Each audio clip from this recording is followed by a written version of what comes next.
السلام عليكم ورحمة الله، ازيكم عاملين ايه؟ النهاردة هنيجي نكمل سلسلة الفواكه الغريبة. في دلوقتي 3 أنواع فواكه. هوريكم بقى حاجة حاجة وشكلها عامل ازاي من جوه الفاكهة بتاعتها وطعمها ازاي. نبدأ من أول حاجة دي أحسن. دي بالتايلاندي اسمها نوك. بتبقى فاكهة كده لونها أحمر وليها ريش. بصوا، تعالوا أوريكم من جواها.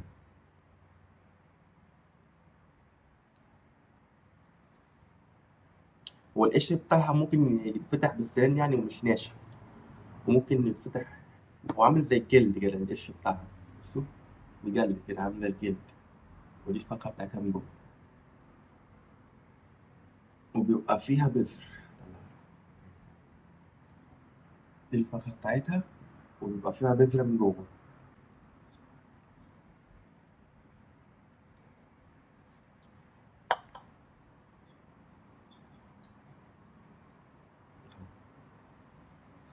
بصوا، أهي دي البذرة بتاعتها، ودي الفاكهة بتتاكل.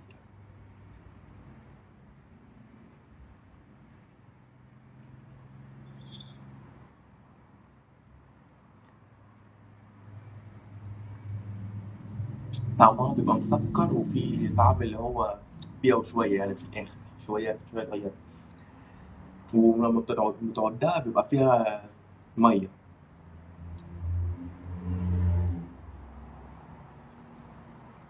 هي مفيش حاجة من الفواكه اللي عندكم تشبهها، عشان أقول لكم يعني زي إيه يعني. وبيبقى فيها مية.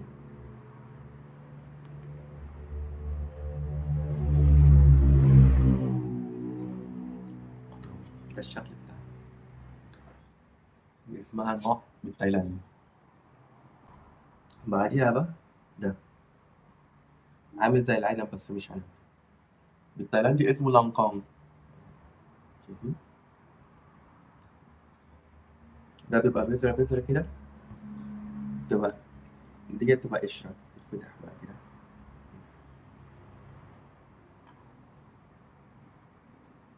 جواها بيبقى عامل زي الفاكهة اللي هي المرة اللي فاتت، اللي هي لونها بنفسجي دوت، اللي هي اسمها منقود. بتبقى جواها، بص اهي. بتبقى حتة حتة حتة كده، بذرة بذرة بذرة بذرة، وجواها في بذر تاني. بصوا، بتبقى واحدة واحدة كده. ودي بتتاكل كلها، البذر بتاعها في الناشف وفي الطري، يعني لما تقعدوا فيها تاكلوها يعني وتاكلوا بالكم يعني. والبذر بتاعها لو كلتوه بيبقى مر قوي. هي لاندو.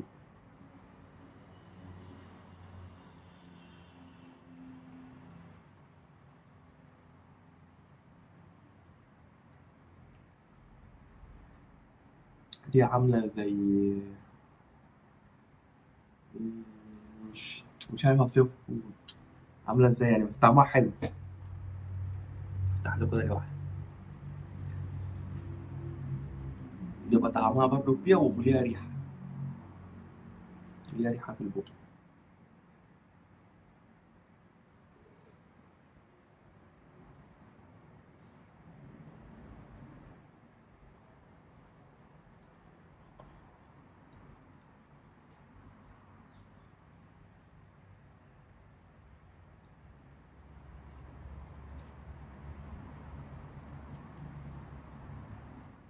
مسكرة. هي كل الفاكهة بتبقى مسكرة، بس السكر اللي فيها الطعم مش زي بعض يعني. المسكر اللي فيها بيبقى مسكر بطريقة تانية من بعض. تعالى بقى دي بعديها. الفاكهة دي اسمها لينتي.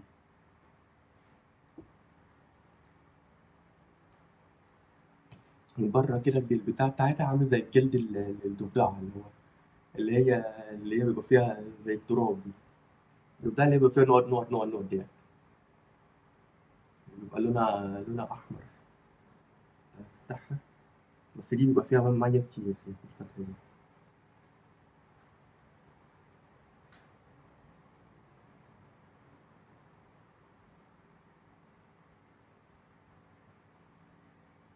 اسمها لينتي بالتايلاندي الفاكهة دي.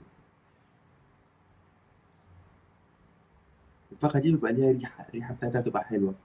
في بيعملوا بيها بقى مشروب بالريحة بتاعتها، في سيفن كده بيبيعوا فيها مشروب بالريحة بتاعت الليمتي، جواها شكلها كده، وليها بذرة من جوه لونها اسود.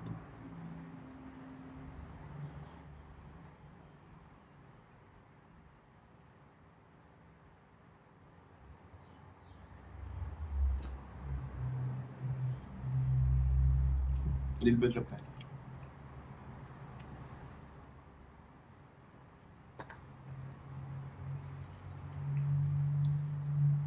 دي بتبقى ليها ريحة جامدة، لما بتاكلها كده بيبقى ليها مية كتير، لو تعدها بتعمل ريحة في بقك يعني.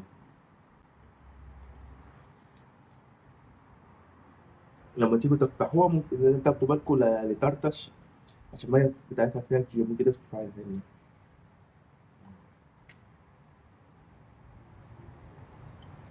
شكلها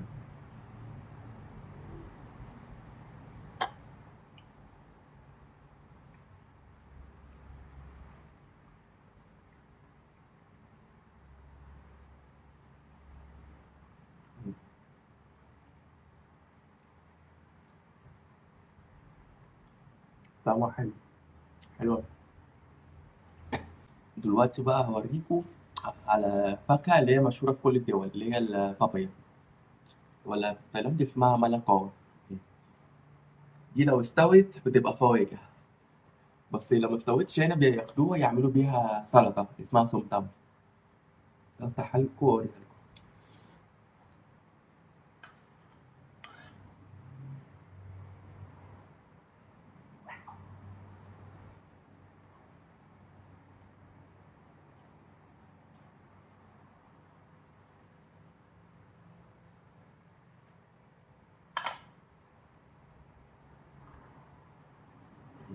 دي كده من جواها،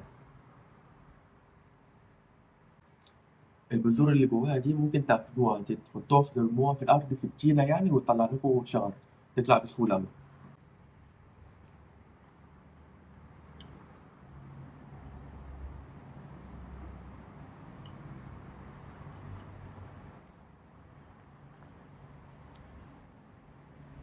هنا في تايلاند في منها كتير أوي البابايا دي، ولا اللي هي الملكة، عشان الأكل بتاعهم على طول اللي هو السمتم. السمتم معمول بداية، بس اللي هي مش مستوية يعني، اللي هي لسه خضرا.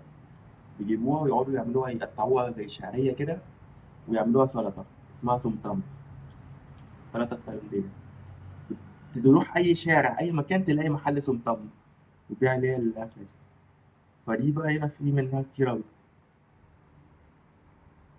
ممكن بشيل بس من الأول عشان البذور بتاعها كتير أوي.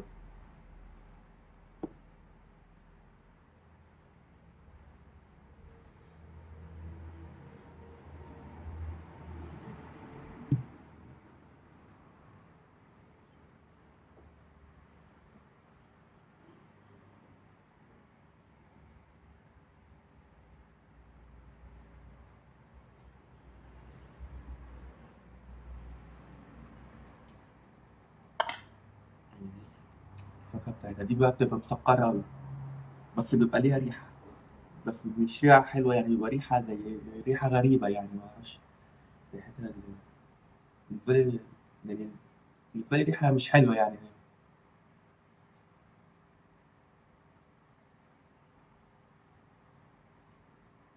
مسكرة. هي مادام بقى لونها أصفر كده يبقى هي مسكرة يعني، استوت يعني.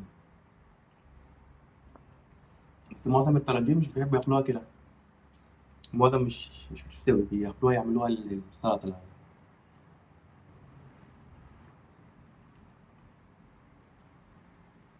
هي مسكرة بس أنا مش بحب ريحتها، ريحتها غريبة يعني،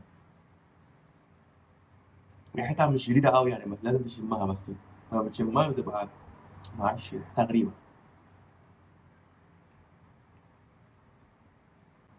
الفواكه دي ممكن عندكم تبقى غالية، عشان عندكم ممكن مفيش منها، بس هنا في منها كتير أوي، وهنا معظم كل مزارع وكده، فبيبقى تبقى رخيصة. في إلا الدوريان بس اللي هي بتبقى أغلى فواكه في تايلاند. وبس كده، انا دلوقتي قدمت لكم في الفواكه، ولو عايزين اي حاجه، اي تصوير تاني قولوا لي في الكومنت وانا اعمل لكم. مع السلامه.